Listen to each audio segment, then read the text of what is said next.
అందరికీ నమస్కారం అండి.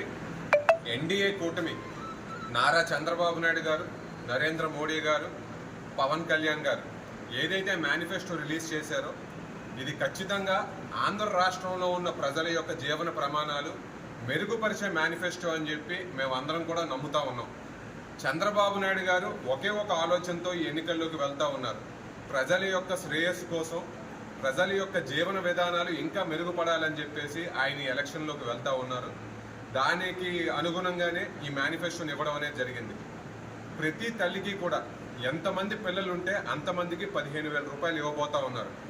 ప్రతి రైతుకి కూడా 20,000 రూపాయలు ప్రతి సంవత్సరం ఇవ్వబోతా ఉన్నారు. 18 ఏళ్ళు నిండిన ప్రతి మహిళకు కూడా నెలకు 1,500 రూపాయలు ఇవ్వబోతా ఉన్నారు. యువకులు ఎవరైతే ఉన్నారో వాళ్ళందరికీ కూడా 20 లక్షల ఉద్యోగాల రూపకల్పన చేస్తామన్న మాట ఇవ్వడంతో పాటు వాళ్ళకి ఉద్యోగం వచ్చినంత వరకు కూడా నిరుద్యోగ భృతి నెలకు 3,000 రూపాయలు ఇవ్వబోతా ఉన్నారు. అదే రకంగా మహిళలందరికీ కూడా ఉచిత బస్సు ప్రయాణం, ప్రతి ఇంటికి ఉచిత కొలాయి కూడా ఇవ్వబోతా ఉన్నారు.